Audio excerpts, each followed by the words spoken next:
بسم اللہ الرحمن الرحیم۔ صحرا کی آگ، مصنف اسلم راہی M.A۔ وہ بے چاند اور تاریک رات تھی۔ سمندر کے اندر پھیلی ہوئی تاریکی، شعاع شمس، ضیاء نجوم اور نور قمر کو ترستی ہوئی بھیانک موجوں کے وحشی ظلم سے برسر پیکار تھی۔ احمد کا جہاز پرشور سمندر میں پانی کے بلبلے اور ہوا کے بگولے کی طرح آگے بڑھتا رہا تھا۔ صدیوں کی منتظر موجیں ماند و عود کا کھیل کھیل رہی تھیں۔ ہاتھ ملتے سمندر میں کئی روز سفر کرنے کے بعد ایک روز وہ دیو پیکر سخت لکڑی کا جہاز کریٹ کی مغربی بندرگاہ سفناری جا پہنچا۔ جہاز سے نیچے اتر کر احمد اور قدیمہ نے حالات کا جائزہ لیا۔ سفناری ایک چھوٹا سا مگر بارونق شہر تھا۔ بندرگاہ کے ساتھ ساتھ مسافر خانوں اور سراؤں کا بھی سلسلہ شمالاً جنوباً دور تک پھیلا چلا گیا تھا۔ وہ دونوں بھی اپنا سامان اٹھا کر ایک قریبی سرائے میں داخل ہوئے۔ اپنا سامان اٹھائے وہ سیدھے سرائے کے مالک کے پاس آئے، جو ایک بوڑھا وینیسی تھا۔ اپنا سامان فرش پر رکھتے ہوئے احمد نے اس وینیسی سے کہا، کیا ہمیں ایک رات قیام کے لیے کوئی علیحدہ کمرہ مل جائے گا؟ اس وینیسی نے بڑی خوش طبعی سے کہا، کیوں نہیں ملے گا؟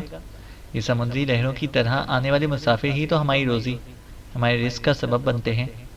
میں ابھی آپ دونوں کے کمرے کا بندوبست کرتا ہوں۔ احمد نے اس کا شکریہ ادا کرتے ہوئے پوچھا، تمہارا نام کیا ہے؟ بوڑھے وینیسی نے کہا، میرا نام ہاپس ہے۔ یہ سرائے بہت پرانی ہے، اسے میرے دادا نے شروع کیا تھا۔ میرا باپ اور میں اس سرائے میں پیدا ہوئے۔ ٹھہرو، میں اپنا ایک آدمی تمہارے ساتھ بھیجتا ہوں، وہ تمہیں تمہارے کمرے میں پہنچا آتا ہے۔ ساتھ ہی وہ اونچی آواز میں اپنے کسی خادم کو پکارنے لگا۔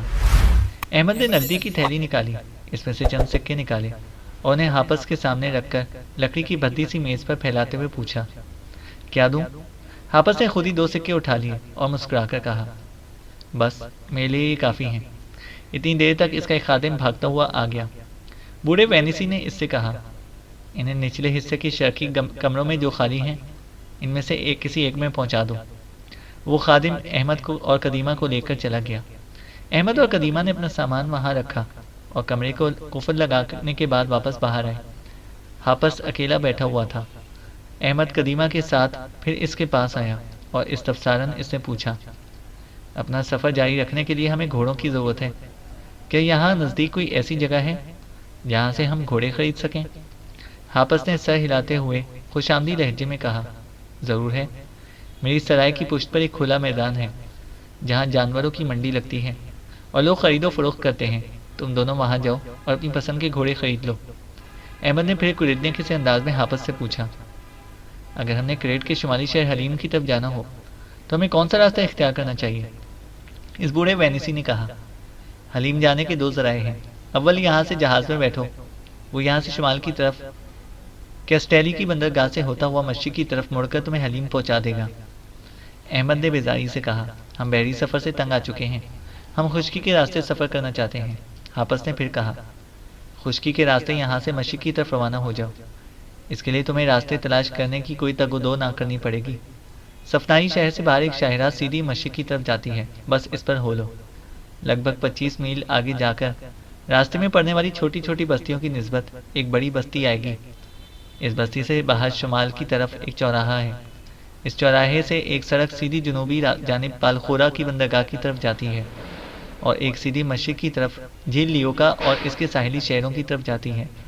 تمہیں شمال کی طرف سفر کرنا ہوگا، لیکن یہاں تمہیں احتیاط برتنا ہوگی، کیونکہ شمال کی طرف وہاں سے 2 سڑکیں نکلتی ہیں۔ ایک سڑک جو بائیں طرف ہے وہ سیدھی حلیم شہر کی طرف جاتی ہے، دوسری سڑک ذرا مشرق کی طرف جھکتی ہوئی آگے بڑھتی ہے اور یہ کوہستان المیرس کے پہاڑی شہر کانیا کی طرف جاتی ہے۔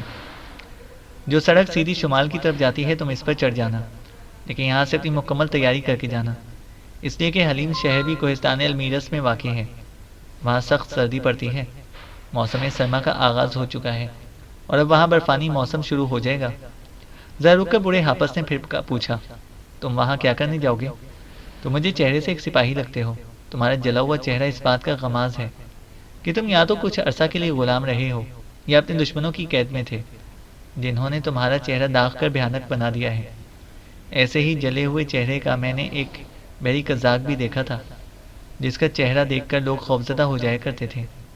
اس وقت میں جوان تھا اور وہ سفناری کے بازار میں اکثر آیا کرتا تھا۔ اب خبر نہیں کہ کہاں ہوگا۔ کیا تمہارا اس سے کوئی تعلق تو نہیں؟ احمد نے مسکراتے ہوئے کہا، تمہیں غلط فہمی ہوئی ہے، میرا اس سے کوئی تعلق نہیں۔ حافظ نے غور سے احمد کی طرف دیکھتے ہوئے کہا، اگر تم برا نہ مانو تو کچھ اور پوچھوں؟ احمد نے خوش طبعی سے کہا، بلا جھجک پوچھو، میں بحری قزاق نہیں ہوں۔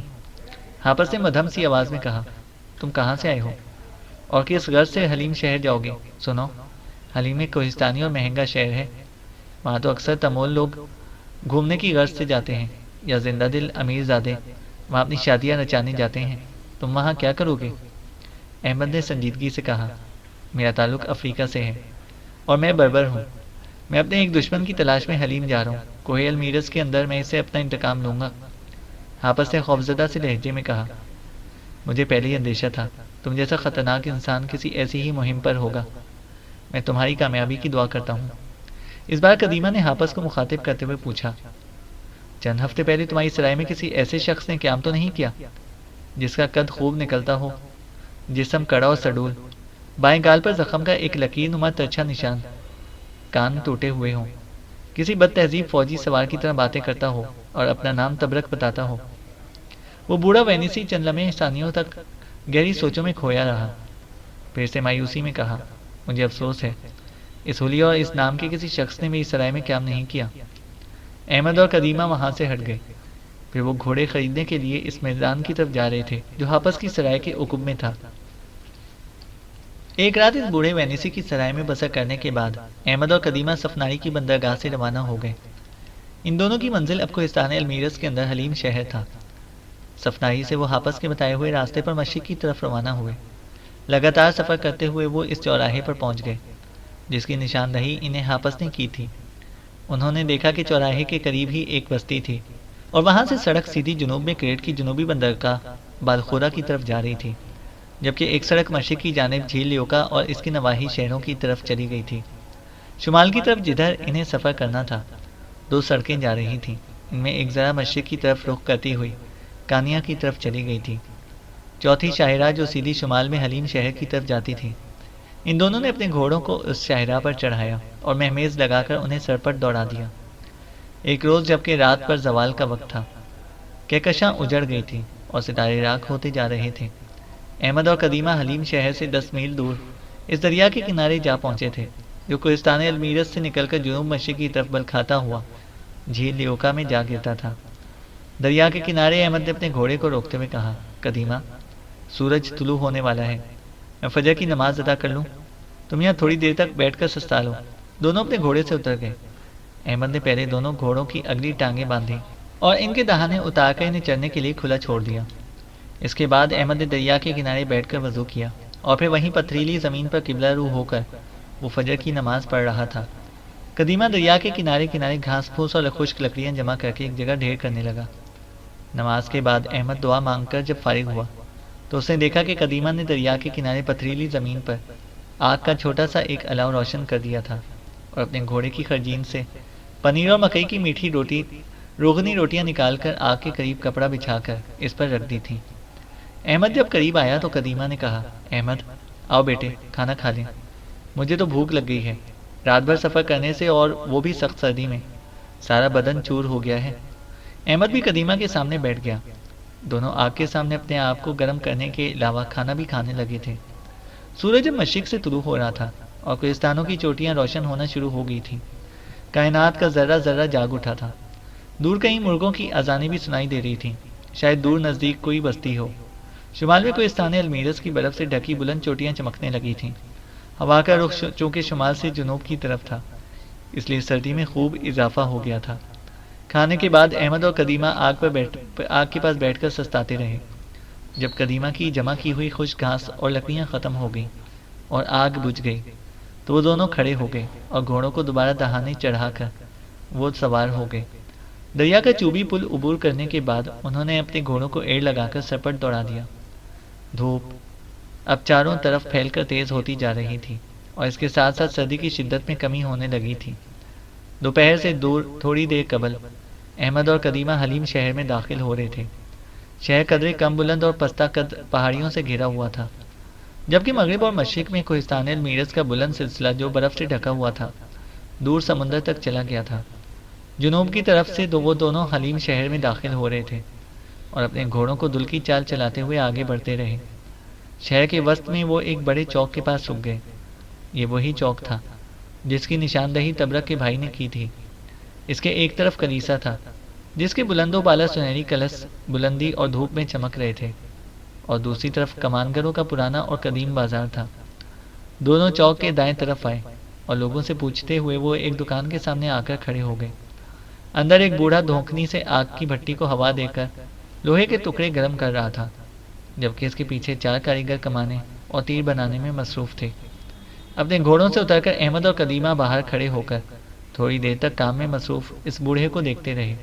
اچانک اس بوڑھے کی نظر ان پر پڑی اور اس نے احمد کی طرف دیکھتے ہوئے پوچھا، باہر کیوں کھڑے ہو؟ کوئی چیز چاہیے تو اندر آ کر دیکھ لو۔ احمد چند قدم اور آگے بڑھا اور اس بوڑھے کے قریب ہوتے ہوئے اس نے پوچھا، جس طرح مجھے بتایا گیا ہے اس کے مطابق اگر میں غلطی پر نہیں ہوں تو تمہارا نام امینس ہے اور تم یونانی ہو؟ بوڑھے نے ہلکی سی مسکراہٹ میں کہا، میرا یونانی ہونا تو میرے نام سے ظاہر ہے، لیکن تم یہاں اجنبی لگتے ہو۔ تم کہاں سے آئے ہو؟ کون سے نگر کو جاؤ گے؟ اور کس نے تمہیں میرے پاس بھیجا ہے؟ احمد نے اپنا چہرہ بوڑھے امینس کے قریب لے جاتے ہوئے کہا، میرا تعلق افریقہ کے شہر کرتاجنا سے ہے، میں تبرک سے ملنے آیا ہوں۔ امینس نے اسے مشکوک نگاہوں سے اس کی طرف دیکھتے ہوئے کہا، تم کس سلسلے میں اس سے ملنا چاہتے ہو؟ احمد نے پھر سرگوشی میں کہا، میں اس کے لیے ایک بری خبر لے کر آیا ہوں۔ اس کی غیر موجودگی میں ایک مسلمان نے کہ جس کا نام احمد ہے اس کی بہن کو اٹھا لیا ہے اور اس کے بڑے بھائی کو بھی زخمی کر دیا ہے۔ امینس نے کہا، اس مسلمان نے ایسا کیوں کیا ہے؟ جبکہ میں نے سن رکھا ہے کہ مسلمان اخلاق و کردار کے بہت بلند اور عورتوں کا احترام کرتے ہیں۔ احمد نے کہا، تم نے ٹھیک سنا ہے، پر یہ بری ابتاد تبرک کی طرف سے ہوئی ہے۔ تبرک اس مسلمان کی منصوبہ کو اٹھا کر لایا تھا۔ اس کا نام ایمن ہے، لہٰذا وہ بھی حرکت میں آیا اور تبرک کے بڑے بھائی کو اس نے زخمی کر دیا اور اس کی بہن کو کہ جس کا نام سما ہے اٹھا کر لے گیا۔ اب تبرک کی بہن اس مسلمان کے پاس یرغمال ہے اور اس نے تبرک سے مطالبہ کیا ہے کہ اس کی منصوبہ دے دی جائے اور اپنی بہن کو لے لیا جائے۔ اس کا یہ بھی کہنا ہے ورنہ وہ تبرک کی بہن کو اپنے چھوٹے بھائی سے بیاہ دے گا۔ امینہ نے تحسین آمیز لہجے میں کہا، اس مسلمان نے بہت بہتر اور احسن فیصلہ کیا ہے۔ یقیناً اس مسلمان کے پاس تبرک کی بہن سما کی عزت محفوظ ہوگی، لیکن اس احمد نام کے مسلمان کو اپنی منصوبہ حاصل کرنے سے کیا فائدہ؟ وہ اس کے لیے بیکار ہو چکی ہے۔ احمد نے چونک کر پوچھا، کیا تبرک اسے بے آبرو کر چکا ہے؟ امینس نے بڑے وثوق سے کہا، نہیں، وہ بے آبرو نہیں ہوئی۔ اگر کوئی ایسا کرنے کی کوشش کرتا بھی تو وہ ایسی لڑکی تھی کہ یا تو وہ بے آبرو کرنے والے کو قتل کر دیتی یا اپنا کام تمام کر لیتی۔ احمد نے چونک کر پوچھا، پھر وہ بیکار کیسے ہو گئی؟ امینس نے دکھ بھرے لہجے میں کہا، اسے اندھا کر دیا گیا ہے۔ احمد نے اس بار بھرپور غصے میں پوچھا، کس نے اسے اندھا کیا ہے اور کس جرم میں ایسا کیا گیا ہے؟ امینس نے کہا، یہ ایک طویل کہانی ہے۔ احمد کہہ رہا تھا، تم کہو تو میں سنوں گا۔ امینس نے اپنے قریب خالی نشست پر ہاتھ مارتے ہوئے کہا، بیٹھو، میں تمہیں پوری داستان سناتا ہوں۔ احمد اور قدیمہ دونوں وہاں بیٹھ گئے۔ امینس نے دھوکنی کے دستے سے ہاتھ ہٹا لیا، پھر وہ احمد کی طرف دیکھتے ہوئے رازدارانہ آواز میں کہہ رہا تھا، تبرک جب ایمن کو اٹھا کر یہاں پر لایا تو اس کے ساتھ اس کے 8 محافظ قسم کے ساتھی بھی تھے۔ وہ اپنے ساتھ کرتاجنا سے بے شمار مال و دولت اٹھا لایا تھا۔ وہ ایمن سے شادی کر کے مستقلاً یہاں کریٹ میں آباد ہونا چاہتا تھا، لیکن ایمن نے اس کے ساتھ شادی کرنے سے صاف انکار کر دیا تھا۔ تبرک آہستہ آہستہ پیار اور ہمدردی سے ایمن کو اپنا ہم نوا بنانے کی کوشش کرتا رہا۔ اس نے ہر خواہش اور ضرورت کا خیال رکھا۔ پھر ایمن ہی کے لیے جھیل لیوکا کے کنارے اس نے ایک پرتکلف حویلی خرید لی اور ایمن کے ساتھ وہاں پر رہنے لگا۔ ایمن کی خدمت کے لیے اس نے ایک مقامی یہودی عورت کو کنیز رکھ لیا۔ ساتھ ہی آہستہ آہستہ وہ ایمن کو شادی کرنے پر اکساتا رہا، لیکن ایمن برابر انکار کرتی رہی۔ اس دوران تبرک نے یہ شریفانہ ثبوت دیا کہ ایمن کو زبردستی بے آبرو نہ کیا۔ ساری آسائشیں اور راحتیں ہونے کے باوجود جب ایمن شادی سے انکار کرتی رہی تو تبرک طیش میں آ گیا اور اسے دھمکی دی کہ اگر ایمن نے شادی نہ کی تو اسے اندھا کر دے گا، لیکن ایمن نے کوئی پرواہ نہ کی اور برابر انکار کرتی رہی۔ پھر ایک روز اس ظالم تبرک نے اس معصوم بچی کی آنکھوں میں لوہے کی گرم سلاخیں پھیر کر اسے اندھا کر دیا۔ اب وہ اندھی ایمن کو بھی معاف کرنے پر تیار نہ تھا اور اندھی حالت میں بھی زبردستی سے شادی کرنا چاہتا تھا۔ پر وہ یہودی عورت جسے تبرک نے ایمن کے لیے کنیز بنا کر رکھا تھا آڑے آئی۔ اس نے سارے حالات اپنے بوڑھے شوہر سے کہہ دیے۔ ایمن بھی چونکہ کبھی یہودی تھی لہٰذا وہ اس کی مدد پر آمادہ ہو گئے۔ امینہ سے کہتے کہتے رک کر احمد کی طرف دیکھنے لگا اور احمد خفگی میں بولا، تم رک کیوں گئے؟ اپنی بات مکمل کرو۔ امینہ سے پھر کہنا شروع کیا۔ وہ بوڑھا یہودی اور اس کی بیوی ایمن کو اپنے جوان بیٹے کی مدد سے تبرک کی حویلی سے اٹھا کر لے گئے اور بوڑھا یہودی جس کا نام لمحان ہے ایمن کو لے کر نہ جانے کہاں چلا گیا۔ تبرک کو بھی اسی روز ایمن کے اٹھائے جانے کی خبر ہو گئی تھی کیونکہ وہ جھیل لیوکا کے کنارے شکار پر گیا ہوا تھا۔ اس نے بوڑھی یہودی کنیز سے ایمن کا پوچھا لیکن اس نے صاف انکار کر دیا۔ تبرک نے اس بوڑھی یہودن کو بہت مارا پر وہ برابر لا علمی کا اظہار کرتی رہی۔ غصے میں آ کر تبرک نے یہودن کے اس جوان بیٹے کو قتل کر دیا جس کی مدد سے اس نے ایمن کو تبرک کی حویلی سے اٹھایا تھا۔ اب وہ بوڑھی یہودن قسم پرسی کی حالت میں اپنے جھونپڑے میں زندگی بسر کر رہی ہے جبکہ بوڑھا یہودی لمحان ایمن کو لے کر نہ جانے کہاں غائب ہو گیا ہے۔ تبرک نے اپنے آدمی لمحان اور ایمن کی تلاش کے لیے مختلف شہروں میں پھیلا رکھے ہیں لیکن ابھی تک اس کا کچھ پتہ نہیں ملا۔ احمد نے اپنے غصے کو ضبط کرتے ہوئے کہا، تبرک کے آدمی کس کس شہر میں ہیں اور وہ خود کہاں ہے؟ امینہ سے کہا، تبرک کے 2 آدمی تو اسی شہر میں ہیں، 2 جنوبی بندرگاہ بالخورہ میں ہیں، 2 مغربی بندرگاہ سفناری میں اور 2 خود اس کے پاس جھیل لیوکا کے کنارے کندناس شہر میں ٹھہرے ہوئے ہیں۔ ایمن بہت خوبصورت اور اچھی بچی تھی۔ چند روز جب تبرک میرے ہاں ٹھہرا تو میں نے اسے دیکھا تھا، وہ بہت اداس اور کم آمیز تھی۔ ایمن کے اندھا ہو جانے کا سن کر احمد اپنے آپ میں نہ رہا تھا۔ غصے اور تبرک کے خلاف نفرت میں اس کا چہرہ ایسا ہو گیا تھا جیسے صحرا کی چلچلاتی دھوپ میں کسی بستی کے در و بام جل اٹھے ہوں۔ اس کی آنکھوں میں شعلے اور چہرے پر خون ریزی اتر آئی تھی۔ تاہم اس اپنے آپ کو بکھرنے سے بچاتے ہوئے پھر امینت سے پوچھا، تم تبرک کو کیسے جانتے ہو؟ امینت نے لمبا سانس لیتے ہوئے کہا، کبھی میں بھی اپنی جوانی کے دور میں کرتاجنہ شہر کے مشرقی حصے میں رہا کرتا تھا۔ میں اور تبرک کا باپ اشتراک سے تجارت کیا کرتے تھے، پھر اس کا باپ مر گیا اور میں کرتاجنہ سے یہاں آ کر کمانگری کا پیشہ کرنے لگا۔ تب سے میرے ان کے ساتھ اچھے تعلقات ہیں۔ تبرک مجھے بے حد عزیز تھا لیکن جب سے وہ ایمن کو اٹھا کر لایا ہے اور اسے اندھا کر دیا ہے مجھے اس سے نفرت ہو گئی ہے۔ اس کے 2 آدمی جو حلیم میں ایمن اور بوڑھے یہودی لمحان کی تلاش میں ہیں، میں نے انہیں اپنے ہاں جگہ نہیں دی۔ وہ شہر سے باہر جنوب کی ایک طرف ایک سرائے میں ٹھہرے ہوئے ہیں اور شہر سے نکلنے والے راستوں کی نگہداشت کرتے ہیں تاکہ ایمن اور لمحان اگر یہاں ہوں تو بھاگ کر کہیں جا نہ سکیں۔ اس شہر کے شمال میں بلند و بالا برفانی پہاڑ اور ان سے آگے سمندر ہے۔ مشرق اور مغرب میں ناقابل عبور اور برف سے لدے ہوئے کوہسار ہیں، لہٰذا ان اطراف سے کوئی بھاگ نہیں سکتا۔ اس لیے تبرک کے آدمی جنوب کی طرف نگاہ رکھے ہوئے ہیں۔ امینت نے چند ثانیوں تک خاموش رہا، پھر اس نے دکھ سے کہا، کبھی کبھی میرا دل چاہتا ہے کاش کوئی ایسا آدمی ہوتا جو ان ظالموں سے ایمن کی بے گناہی، معصومیت اور مظلومی کا انتقام لیتا۔ کاش میں جوان ہوتا تو ایمن کو اندھا ہونے سے بچاتا اور تبرک کو قتل کر دیتا۔ کچھ سوچتے ہوئے احمد نے اس سے پوچھا، تبرک کے یہاں کنیز کام کرنے والی یہودی عورت کہاں رہتی ہے جس نے ایمن کو بچایا تھا؟ لمبا سانس لیتے ہوئے امینت نے کہا، جھیل لیوکا کے کنارے جو کناس شہر ہے، اس کے مشرقی حصے میں جھیل کے عین کنارے یہودیوں کا ایک بہت بڑا معبد ہے۔ اس معبد کے دائیں جانب 2 مکان چھوڑ کر تیسرا مکان لمحان یہودی کا ہے جس میں اس کی بیوی رہتی ہے۔ کوئی اسے اب کما کر کھلانے والا نہیں، سنا ہے کہ وہ اڑوس پڑوس کے یہودی اس کی مدد کر دیتے ہیں۔ مجھے یہ سارے واقعات تبرک کے ان 2 ساتھیوں نے بتائے ہیں جو ان دونوں ایمن اور لمحان پر نگاہ رکھنے کے لیے حلیم کی ایک جنوبی سرائے میں ٹھہرے ہوئے ہیں۔ کاش کوئی ہوتا جو ان ظالموں سے ان کے ظلم کی خون ریزی کا حساب طلب کرتا۔ احمد نے کچھ سوچا، پھر اس نے غور سے امینت کی طرف دیکھتے ہوئے کہا، امینت، کیا تم تبرک کے ان 2 ساتھیوں کو جو اسی شہر کی جنوبی سرائے میں ٹھہرے ہوئے ہیں یہاں اپنی دکان میں بلا سکو گے؟ امینت نے فراخ دلی سے کہا، یقیناً بلا سکتا ہوں، وہ میرے کہنے پر ضرور یہاں پر آ جائیں گے، لیکن تم انہیں کیا کہو گے؟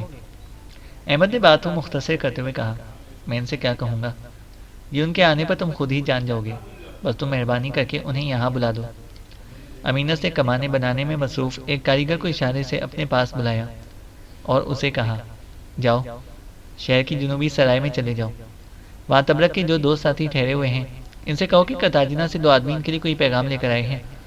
وہ کاریگر بھاگتا ہوا چلا گیا۔ امینس نے احمد اور قدیمہ کو مخاطب کر کے کہا، تم دونوں دکان کے اندر آ کر آرام سے بیٹھو۔ احمد اور قدیمہ دکان کی ایک نشست پر ٹیک لگا کر بیٹھ گئے۔ قدیمہ سخت پریشان اور فکر مند تھا، شاید ایمن کی داستان سن کر اس کی یہ حالت ہو گئی تھی۔ احمد اور قدیمہ دونوں دکان کے اندر بیٹھ کر امینت سے باتیں کرتے رہے، حتیٰ کہ وہ کاریگر لوٹ کر آ گیا جو تبرک کے ساتھیوں کو بلانے کے لیے گیا تھا۔ اس کے ساتھ خوب تناور اور تنومند دو مسلح جوان بھی تھے۔ دکان کے اندر آ کر وہ دونوں جوان قدیمہ کو پہچان گئے اور ان میں سے ایک نے سختی سے پوچھا، تم یہاں کیا کرنے آئے ہو؟ اگر تمہارا مقصد ایمن کو تلاش کرنا ہے تو یہاں سے زندہ بچ کر نہ جاؤ گے۔ احمد آندھی اور طوفان کی طرح اٹھا اور دکان کا بیرونی دروازہ اسے اندر سے بند کرتے ہوئے اس نے اپنی کھولتی اور غراتی آواز میں کہا، اگر قدیمہ بچ کر نہ جا سکے گا تو تم بھی زندہ اس دکان سے باہر نہ نکل سکو گے۔ احمد نے فوراً اپنی تلوار کھینچی اور پشت پر لٹکتی ہوئی ڈھال بھی اس نے سنبھال لی۔ ان دونوں نے بھی اپنی تلواریں سنبھال لی، لیکن ان کے پاس ڈھالیں نہ تھیں۔ وہی جوان جسے قدیمہ کو دھمکی دی تھی اس بار احمد کی طرف دیکھتے ہوئے بولا، اگر تم نے یہ سوچ لیا کہ تم اس دکان کا دروازہ بند کر کے ہمیں زیر کرنے میں کامیاب ہو جاؤ گے تو یہ تمہاری بھول ہے۔ ہم قدیمہ کے ساتھ تمہیں بھی اس دکان میں دفن کر جائیں گے۔ احمد نے آگے بڑھتے ہوئے کہا، تم بکتے ہو، میں ایسی باتیں سننے کا عادی نہیں ہوں۔ میری تلوار جب تم دونوں پر برسے گی تو تم اپنی ساری نفس پروری اور بدظرفی بھول جاؤ گے۔ سن رکھو کہ میں تمہارے خون سے اس دکان کو رنگین کر کے جھیل لیوکا کی طرف روانہ ہو جاؤں گا۔ تمہاری ساری بدمستی، تمہاری ساری ہمت و عزیمت چند لمحوں کے اندر میں زائل کر دوں گا۔ آگے بڑھ کر مجھ پر حملہ کرو کہ میں تم دونوں کو ایک ساتھ مقابلے کی دعوت دیتا ہوں۔ ایک بار ان دونوں نے گہری اور ذومعنی نگاہوں سے ایک دوسرے کی طرف دیکھا، پھر انہوں نے کوئی فیصلہ کرنے کے بعد اپنی تلواریں لہرائیں اور احمد پر حملہ آور ہونے کے لیے آگے بڑھے۔ قدیمہ، امینس اور اس کے کاریگر پریشان حالت میں ایک طرف ہٹ کر کھڑے ہو گئے۔ ان دونوں نے آگے بڑھ کر احمد پر حملہ کر دیا۔ بڑی آسانی کے ساتھ احمد نے اب ایک کا وار اپنی ڈھال پر اور دوسرے کی تلوار کو اپنی تلوار پر روک دیا تھا۔ پھر احمد شعلے کی سی بے تابی سے حملہ آور ہوا۔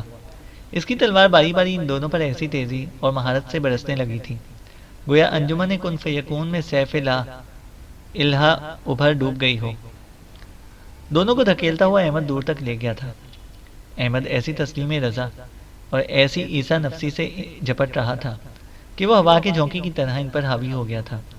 ان دونوں نے بہتر بہت تیرے ہاتھ پاؤں مارے کہ ایک بار جم کر جنگ کا توازن اپنے حق میں کرنے کی کوشش کریں، لیکن انہیں کوئی کامیابی نہ ہوئی۔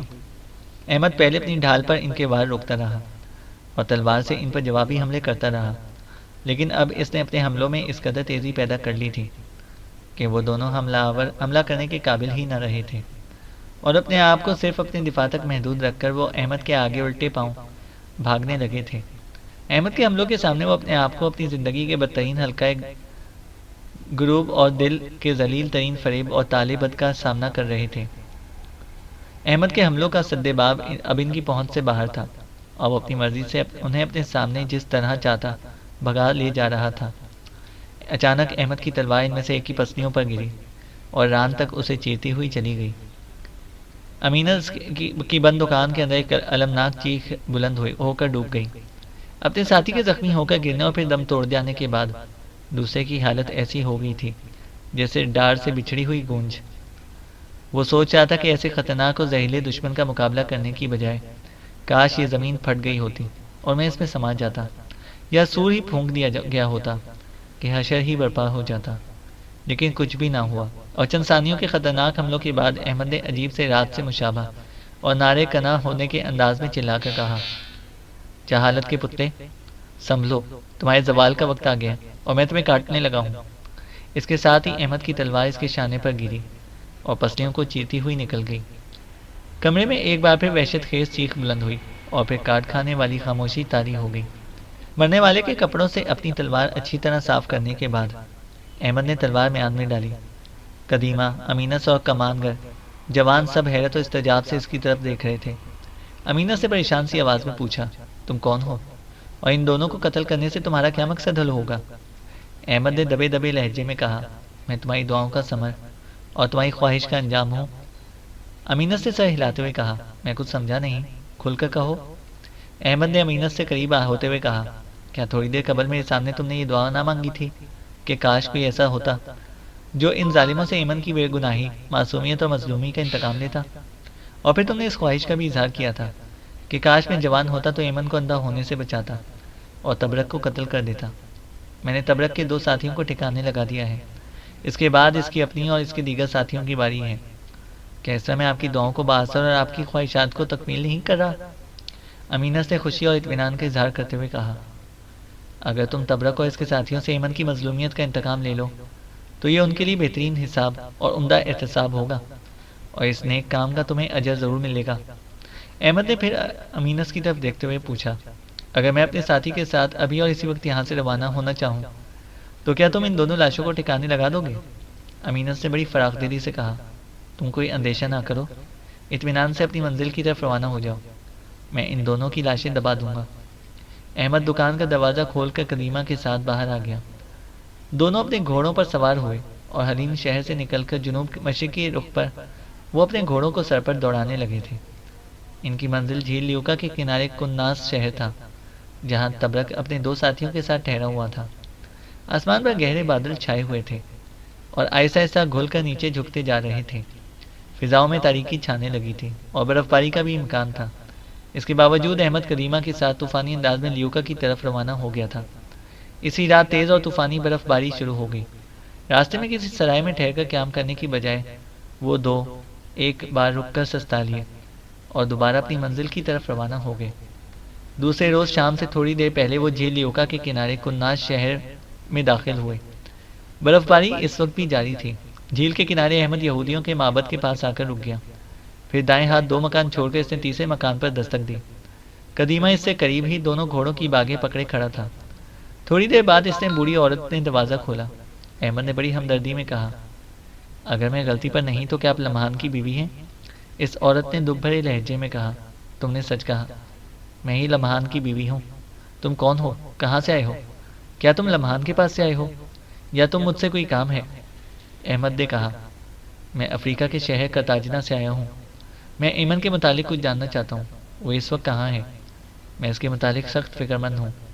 اس بڑھیا کی آنکھیں چمک اٹھیں اور غور سے احمد کی طرف دیکھتے ہوئے اس نے پوچھا، تم کون ہو؟ ایمن سے تمہارا کیا رشتہ ہے؟ گھٹی گھٹی سی آواز میں احمد نے کہا، میرا نام احمد ہے اور ایمن میری منصوبہ ہے۔ بڑھیا نے ایک لمبا سانس لیا۔ آہ، وہ بدقسمت لڑکی تمہیں بہت یاد کرتی تھی۔ جب وہ تبرک کے پاس مقید تھی تو وہ اپنی دعاؤں میں ہر روز رو رو کر اور گر گڑا کر کہتی تھی، یا اللہ میرے احمد کو میری مدد کے لیے بھیج۔ ہم لوگوں نے اس نظریے کے تحت اس کی مدد کی تھی کہ وہ کبھی یہودی تھی، تاہم مجھے یہ علم تھا کہ اب وہ مسلمان ہو چکی ہے۔ کیا تمہیں معلوم ہے کہ وہ اندھی کر دی گئی ہے؟ اور کیا تم اب بھی اس سے محبت کرو گے جبکہ وہ اندھی ہے اور دوسروں کے لیے ایک بوجھ ہے؟ احمد نے زخمی سی آواز میں کہا، میں پہلے کی نسبت زیادہ اس سے محبت کروں گا۔ وہ قابل ستائش ہے کہ پر آسائش زندگی میں بھی اس نے میرے ساتھ اپنی محبت کا ناطہ نہ توڑا۔ مجھے حلیم شہر میں تبرک کے ایک جاننے والے سے سب حالات کا علم ہو چکا ہے۔ وہاں میں تبرک کے 2 ساتھیوں کو قتل بھی کرایا ہوں۔ مجھے اب صرف یہ خبر ہو کہ ایمن کہاں ہے تاکہ میں اسے اپنے ساتھ لے کر جا سکوں۔ کیا آپ بتا سکیں گی کہ وہ اس وقت کہاں ہے؟ میں برف باری اور طوفان کی پرواہ کی بغیر ابھی اس کی تلاش میں نکل جاؤں گا۔ اس بڑھیا نے ایک طرف ہٹتے ہوئے کہا، آؤ اندر آ کر بیٹھو، تمہارے آنے سے مجھے خوشی ہوئی ہے۔ کاش تم پہلے آتے تو ایمن کی آنکھیں بچائی جا سکتی۔ ہم نے تو خلوص دل سے ایمن کی مدد کی تھی۔ اسی کشمکش میں میرا جوان بیٹا بھی تبرک کے آدمیوں نے قتل کر ڈالا۔ میرا شوہر ایمن کو کسی محفوظ مقام پر لے جانا چاہتا تھا جہاں وہ تبرک کی دسترس سے محفوظ رہے۔ میں خود اپنے شوہر سے متعلق پریشان ہوں، نہ جانے وہ کہاں چلا گیا ہے۔ مجھے یہ بھی ڈر ہے کہ ان دونوں کو کسی نے کہیں بھی کسی ویرانے میں مار ہی تو نہیں ڈالا۔ تم اندر آ کر بیٹھو، یہ پیچھے گھوڑوں کی باگیں پکڑے کھڑا اگر تمہارا ساتھی ہے تو اسے بھی اندر ہی بلا لو۔ باہر برف باری ہو رہی ہے اور سردی کا زور بڑھ گیا ہے۔ احمد نے کہا، میں بیٹھوں گا نہیں۔ اگر آپ کو علم نہیں کہ ایمن کہاں ہے تو پھر مجھے تبرک کا پتہ بتا دیں کہ وہ کہاں رہتا ہے تاکہ میں اس سے نپٹ سکوں۔ بڑھیا نے خوشی کا اظہار کرتے ہوئے کہا، ہاں میں تمہیں اس کا پتہ ضرور بتاؤں گی۔ یہاں سے سیدھے دائیں ہاتھ کی طرف جائیں تو ایک چوک آتا ہے۔ اس چوک پر جو راستہ بائیں طرف جھیل کے کنارے جاتا ہے، اس راستے پر دائیں جانب پہلی حویلی تبرک ہی کی ہے۔ لیکن تم بیٹھو تو تم بھوکے ہوگے، میں تمہارے لیے کھانا تیار کرتی ہوں۔ احمد نے کہا، نہیں، میں تبرک سے نبٹ کر پھر تمہارے پاس آؤں گا۔ بڑھیا پیچھے ہٹتی ہوئی بولی، ٹھہرو ذرا رک جاؤ۔ بڑھیا اندر چلی گئی۔ تھوڑی دیر بعد وہ لوٹی تو اس کے ہاتھ میں لوہے کی 2 لمبی اور موٹی سلاخیں تھیں۔ بڑھیا نے وہ آہنی سلاخیں احمد کو دکھاتے ہوئے کہا، لوہے کی یہ سلاخیں گرم سرخ کر کے تبرک نے ایمن کی آنکھوں پر پھیر کر اسے اندھا کر دیا تھا۔ چوری چھپے یہ سلاخیں میں نے تبرک کے ہاتھ سے اٹھائی تھیں۔ احمد نے وہ سلاخیں لے کر اسے الٹ پلٹ کر غور سے دیکھا، پھر بڑھیا کو واپس لوٹاتے ہوئے اس نے کہا، خاتون، اپنے گھر میں آگ روشن کر لو اور لوہے کی ان سلاخوں کو خوب گرم سرخ کرو۔ میں تمہاری موجودگی میں ہی ایمن کا قصاص لوں گا۔ میں اب تبرک کی طرف جاتا ہوں اور بہت جلد لوٹ کر تمہارے پاس آؤں گا۔ احمد پیچھے ہٹ کر اپنے گھوڑے پر سوار ہوا اور قدیمہ کے ساتھ چلا گیا۔ بڑھیا نے اپنے گھر کا دروازہ بند کر لیا۔ برف باری جاری تھی، سورج غروب ہو گیا تھا اور فضاؤں میں اندھیرا پھیلتا جا رہا تھا۔ ایک حویلی کے سامنے احمد نے اپنے گھوڑے کو روکا۔ قدیمہ کی طرف دیکھتے ہوئے اس نے کہا، تم باہر ہی رکے رہنا، میں اکیلا اندر جا کر تبرک سے بات کروں گا۔ قدیمہ نے اپنا گھوڑا نزدیک لاتے ہوئے کہا، لیکن تم نے اسے دیکھا ہوا ہی نہیں ہے، تم اسے کیسے پہچانو گے؟ احمد نے سوچتے ہوئے کہا، ہو سکتا ہے اندر زیادہ آدمی ہوں اور تبرک کو لے کر مجھے یہاں سے فرار ہونا پڑے۔ ایسی حالت میں تمہارا اندر جانا خطرناک ہوگا۔ اگر تم باہر ہی اپنے گھوڑے پر سوار رہیں تو ہمارے لیے بہتر ہوگا۔ تم فکر مند نہ ہو، میں کوئی ایسا پکا ہوا پھل نہیں ہوں جسے تبرک منہ میں ڈال لے گا۔ تم ایک بار مجھے تبرک کا حلیہ پھر کہو اور باہر ہی کھڑے رہو اور دیکھو کہ میں ان کے لیے کیسی داستان کی ابتدا کرتا ہوں۔ قدیمہ نے احمد کی بات مانتے ہوئے کہا، میں ایسے ہی کروں گا جیسے تم کہو گے۔ سنو، تبرک جسم کا خوب کڑا اور سڈول ہے، قد بھی لمبا ہے، بائیں گال پر زخم کا ایک لمبی لکیر کا ایسا نشان ہے، دونوں کان ٹوٹے ہوئے ہیں اور بدتہذیب جنگلیوں کی طرح اجڑ اور کھردرے لہجے میں گفتگو کرتا ہے۔ احمد گھوڑے سے اتر گیا اور آگے بڑھ کر اس نے دروازے پر دستک دیتے ہوئے کہا، تم ایک طرف ہٹ کر کھڑے ہو جاؤ۔ قدیمہ نے فوراً اپنے گھوڑے کو ہانکا اور دروازے کے سامنے سے ہٹ کر وہ دیوار کے سائے کی اوٹ میں چلا گیا۔ تھوڑی دیر بعد حویلی کا دروازہ کھلا اور ایک جوان جس نے دروازہ کھولا تھا دروازے کے ایک پٹ کا سہارا لیتے ہوئے کہا، تم کون ہو اور کس غرض سے تم نے اس حویلی کے دروازے پر دستک دی ہے؟ احمد نے اندھیرے میں اس جوان کو غور سے دیکھتے ہوئے کہا، میں کرتاجنہ سے آیا ہوں، مجھے فی الفور تبرک سے ملنا ہے۔ میں بڑی دشواری سے تلاش کرتے کرتے یہاں تک پہنچا ہوں۔ سنو، مجھے تبرک کے بڑے بھائی نے بھیجا ہے اور میں اس کے لیے ایک بری خبر لے کر آیا ہوں۔ اس جوان نے چونک کر پوچھا، کیسی بری خبر لائے ہو تم؟ احمد نے کہا، وہ خبر تبرک کی بہن سما کے اغوا سے متعلق ہے۔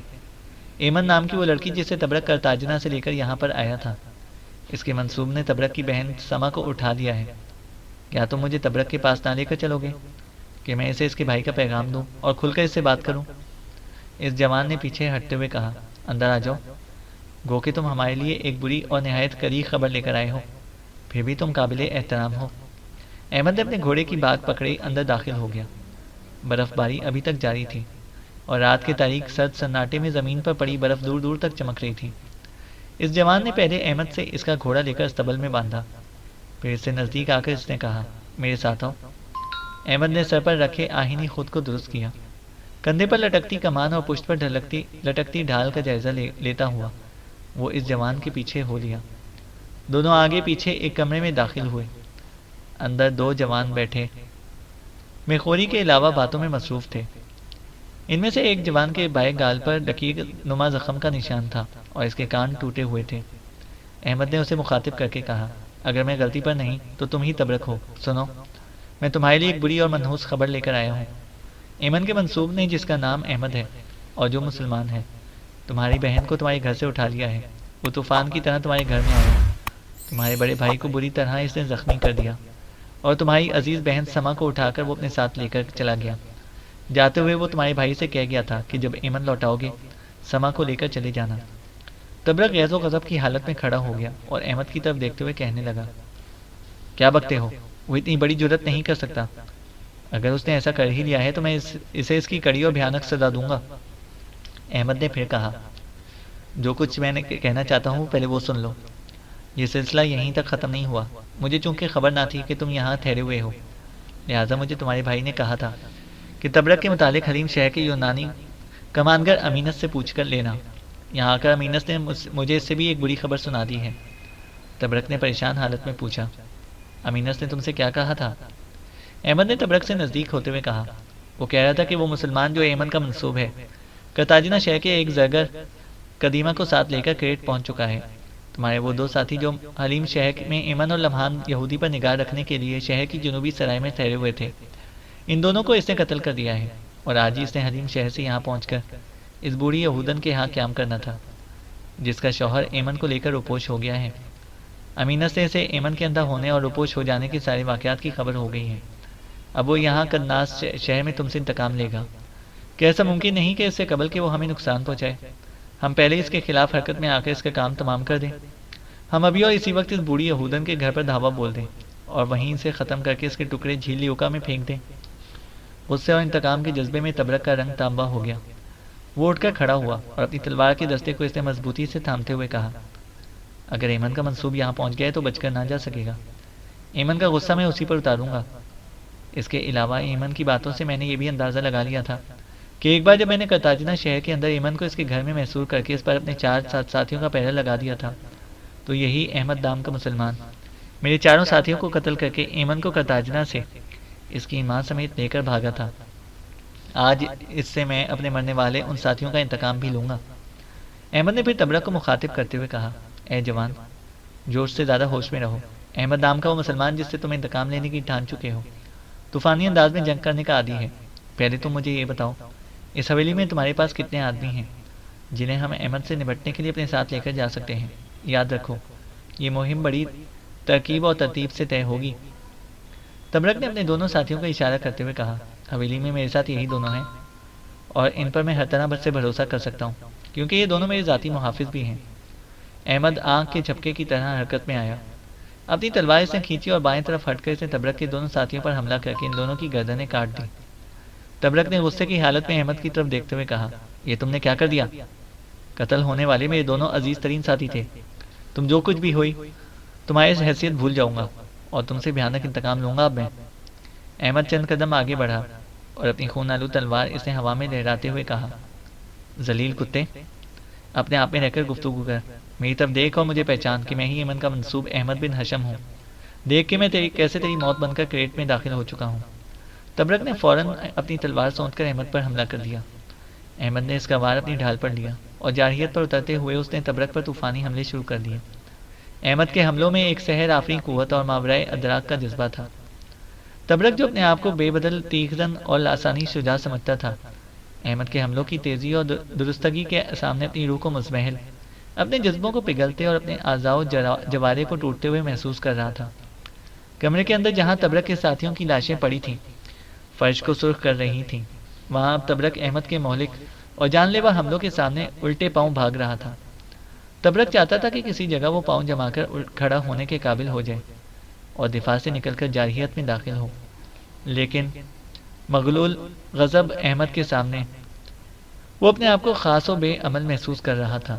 وہ جان گیا تھا کہ ایسے طوفانی حریف و مقابل کے روبرو ذرا سی غفلت بھی اس کے لیے انتہائی مہلک اور جان لیوا ثابت ہوگی، لہٰذا وہ الٹے پاؤں بھاگنے پر مجبور تھا۔ اچانک جیسے کسی سامعین نے کسی فسوں خیز عمل کے لیے اپنا طلسماتی ہاتھ فضا میں بلند کر دیا ہو، ایسے ہی احمد تبرک کو دھکیلتا ہوا کمرے کے ایک کونے میں لے کر گیا اور وہاں اس اپنی تلوار کا ایک خطرناک وار کرنے کے بعد تبرک کے شانے پر پوری قوت سے اپنی ڈھال دے ماری۔ تکلیف کی شدت کے باعث تبرک کا راہ اٹھا اور اپنا شانہ سہلانے کی خاطر وہ دیوار سے ٹیک لگا کر ذرا سا جھک گیا۔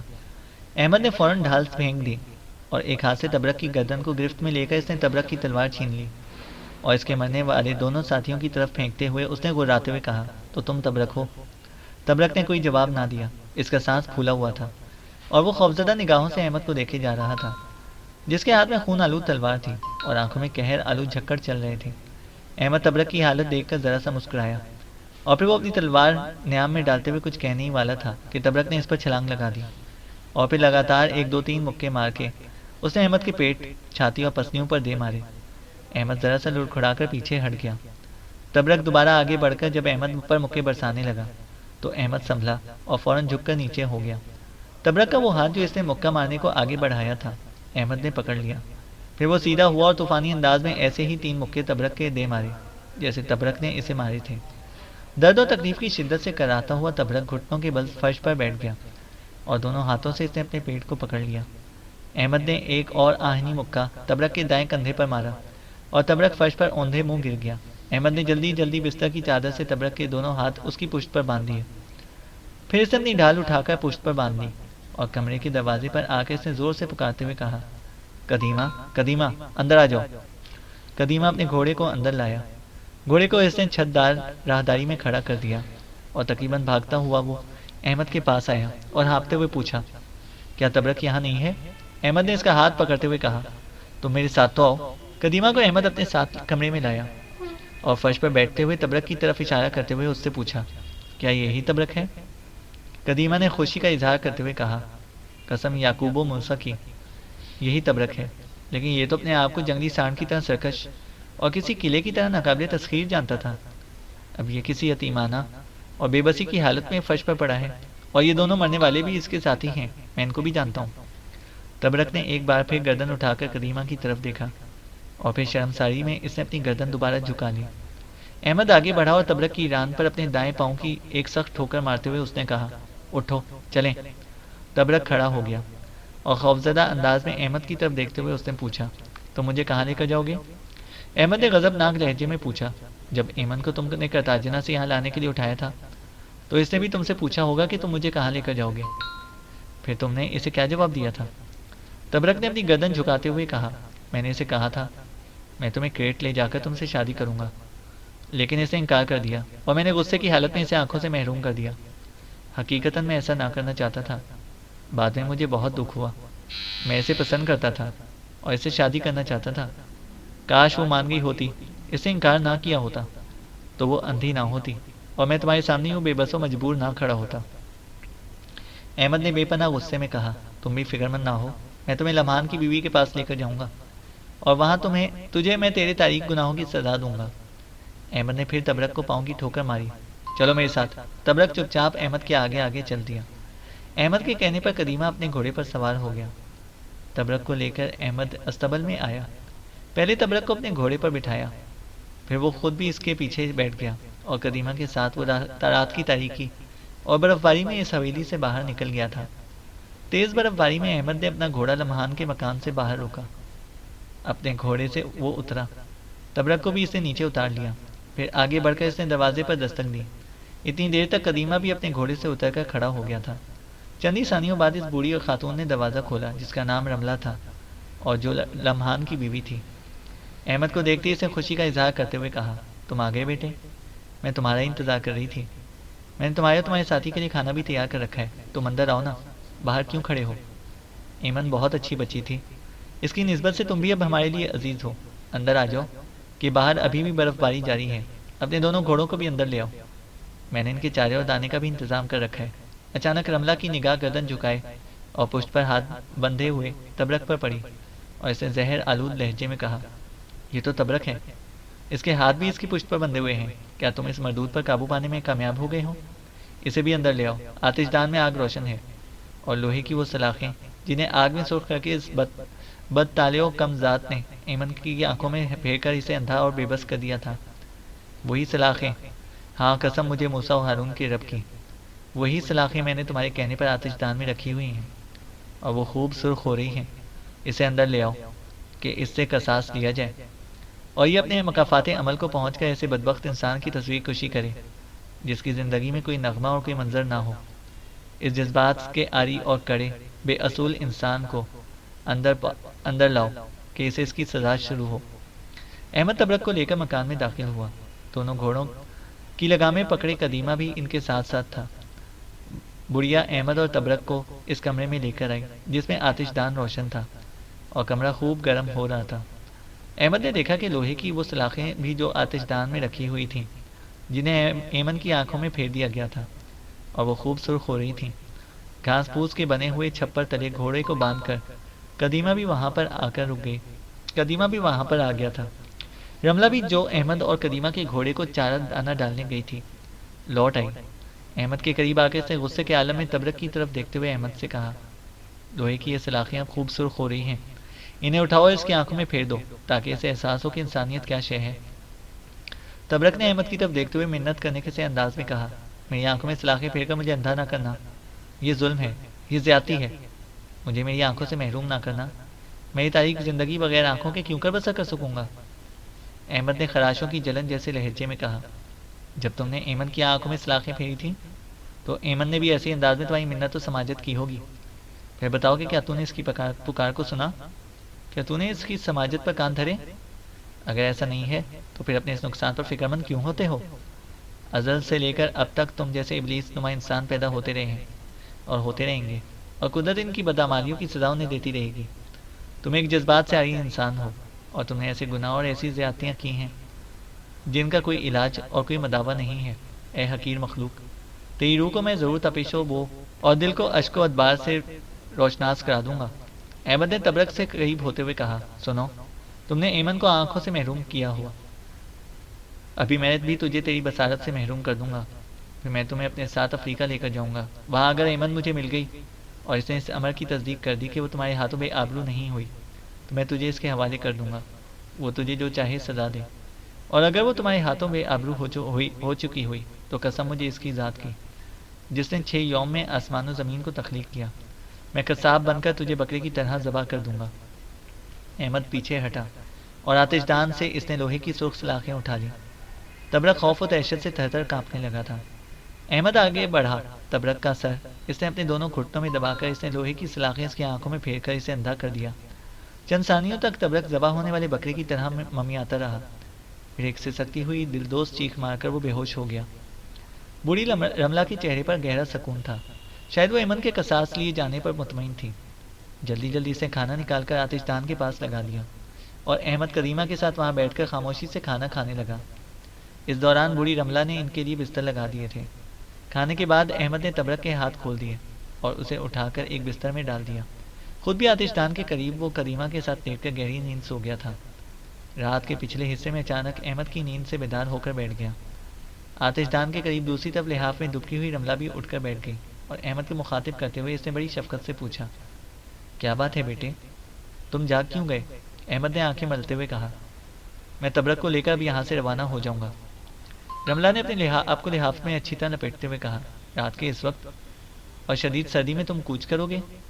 سورج طلوع ہونے دو، پھر میں تمہارے لیے کھانا اور زیادہ راہ بھی تیار کر دوں گی اور تم دن کے وقت یہاں سے روانہ ہونا. ہو سکتا ہے برف باری بھی تھم جائے اور دھوپ نکل آئے. احمد نے کھڑے ہوتے ہوئے کہا، میں آپ کا ممنون ہوں، لیکن مجھے اندھیرے میں ہی یہاں سے رخصت ہو جانا چاہیے. مجھے ابھی تبرک کے ان 4 ساتھیوں سے بھی نپٹنا ہے جن میں سے 2 بالخورہ شہر میں اور 2 سفنائی میں ٹھہرے ہوئے ہیں. وہ اس کے گناہ میں پوری طرح شریک ہیں، لہٰذا میں انہیں بھی سزا دوں گا تاکہ ان جیسا ان کا کوئی اور بھیڑیا ایسی حرکت کرنا چاہے تو اسے عبرت ہو. اس کے علاوہ ہو سکتا ہے کہ اس شہر میں تبرک کا کوئی جاننے والا بھی ہو، لہٰذا اندھیرے میں اسے یہاں سے نکال کر مجھے دور چلے جانا چاہیے. تم فکر نہ کرو، میں ایمن کو تلاش کروں گا اور بہت جلد تمہارے شوہر کو تمہارے پاس واپس بھجوا دوں گا. ہو سکتا ہے وہ دونوں چوری چھپے کسی جہاز میں بیٹھ کر افریقہ روانہ ہو گئے ہوں اور وہاں ایمن کریمہ کے گھر یا اپنے کسی اور عزیز کے ہاں چلی گئی ہو. میں دیکھتا ہوں کہ برف باری رکی رہے ہے یا نہیں، پھر میں کریمہ اور تبرک کو جگاتا ہوں اور یہاں سے کوچ کریں گے. احمد کمرے کے اس دروازے پر آیا جو باہر گلی میں کھلتا تھا. پھر دروازہ کھول کر جب وہ باہر نکلا تو اس نے دیکھا کہ برف باری تھم چکی تھی. چاند کسی دختر صحرا کی طرح مسکراتا ہوا آسمان کے وسط میں چمک رہا تھا. سمن اندام چاندنی زمین کے بھیگے بدن سے لپٹ کر اسے آہنگ زبور جیسی پریت ریت کا کوئی آسمانی پیغام سنا رہی تھی. چاند کسی سچشمہ آب بقا کی طرح چاروں طرف چاندنی بکھیر رہا تھا اور وقت کا سیل بڑی تیزی سے بھاگتا جا رہا تھا. احمد دوبارہ کمرے میں آیا اور دروازہ بند کرتے ہوئے اس نے پکارا، قدیمہ، قدیمہ، اٹھ جاؤ، برف باری تھم چکی ہے اور ہمیں فوراً یہاں سے کوچ کر جانا ہے. قدیمہ اٹھ کر بیٹھ گیا.